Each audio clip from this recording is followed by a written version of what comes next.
अस्सलाम वालेकुम दोस्तों। चलिए आज बात करते हैं हज़रत आदम अलैहिस्सलाम की पूरी कहानी की, उनकी पैदाइश से लेकर उनकी वफ़ात तक। और हाँ, हम उस बड़े सवाल का जवाब भी ढूंढेंगे कि हम इंसानों से पहले इस दुनिया में आखिर था क्या। तो सबसे पहले वो सवाल जो हम सबके दिमाग में कभी ना कभी तो आता ही है, इंसानों के आने से पहले इस कायनात में क्या था। अच्छा, तो इस कहानी को समझने के लिए ना हमें जरा पीछे जाना होगा, बहुत पीछे, मतलब वक्त की शुरुआत से भी पहले। एक ऐसे दौर में जब ना ये जमीन थी, ना आसमान, ना ये सितारे, कुछ भी नहीं था।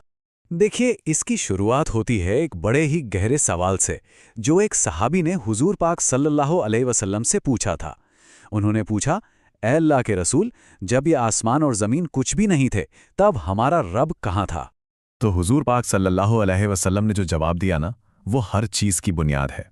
उन्होंने फरमाया, उस वक्त अल्लाह के सिवा कुछ भी नहीं था। और यहीं से तख्लीक का मतलब क्रिएशन का प्रोसेस शुरू हुआ। अल्लाह ने पानी पर अपना अर्श यानी अपना तख्त कायम किया। इसके बाद अल्लाह ताला ने एक और चीज़ बनाई, कलम, और उसे सिर्फ एक हुक्म दिया, लिखो। और जानते हैं उस कलम ने क्या लिखा? क़यामत तक जो कुछ भी होने वाला था, हर एक चीज़ एक महफूज तख्ती पर लिख दी, जिसे हम लोहे महफूज कहते हैं। तो ठीक है, किस्मत लिखी जा चुकी है। अब बारी आती है इस दुनिया की, इस जमीन और आसमान की। अल्लाह ताला ने 6 दिनों में इस पूरी दुनिया को बनाया। ये जो 6 दिनों में दुनिया बनी ना, इसकी तरतीब बड़ी दिलचस्प है। मतलब ऐसा नहीं कि सब कुछ एक साथ हो गया। देखिए, रिवायतों के मुताबिक पहले दिन यानी शनिवार को ज़मीन बनी, फिर अगले दिन इतवार को उस पर पहाड़ खड़े किए गए, सोमवार को दरख्त उगाए गए, मंगलवार को आजमाइश के लिए बीमारियां और मुसीबतें बनाई गईं, बुधवार को नूर यानी रोशनी पैदा की गई, और फिर गुरुवार को जानवर वजूद में आए। और फिर इस पूरे क्रिएशन वीक के आखिर में जुमे के दिन असर की नमाज के बाद वो मखलूक बनाई गई जिसका हम सब हिस्सा हैं। जी हाँ, पहले इंसान हज़रत आदम अलैहिस्सलाम। तो ये पॉइंट बहुत ज़रूरी है कि हम इंसान मतलब के सबसे आखिर में आए। हमसे पहले फरिश्ते और जिन्नात दोनों ही मौजूद थे। फरिश्तों को नूर यानी रोशनी से बनाया गया, जिन्नात को आग से, और हम इंसानों को मिट्टी से। तो अब जाहिर है सवाल ये उठता है कि पहले इंसान को आखिर बनाया कैसे गया। चलिए हज़रत आदम अलैहिस्सलाम की पैदाइश के इस प्रोसेस को ज़रा करीब से देखते हैं। ये भी एक कमाल का प्रोसेस था।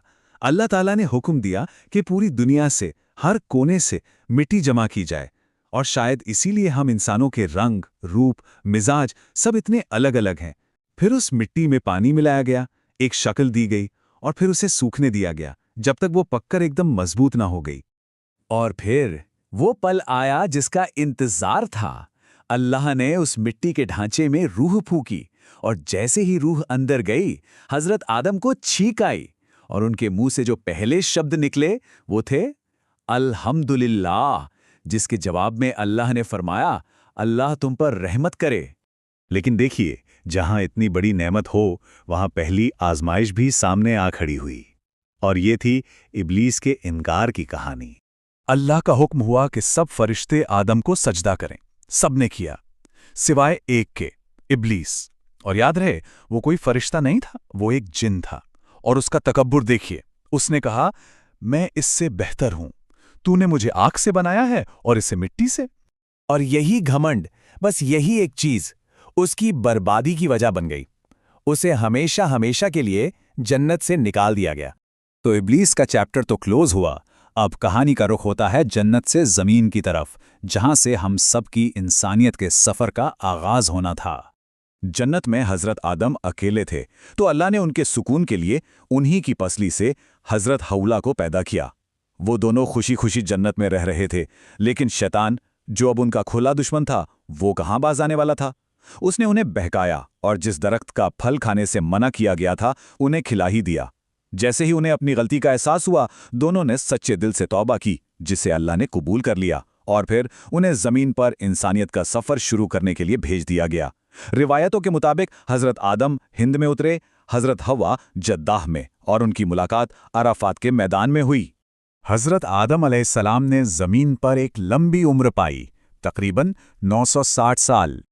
और अब हम कहानी के उस हिस्से पर आते हैं जहां हम उनकी वफ़ात और उनकी विरासत में छिपे सबक के बारे में जानेंगे।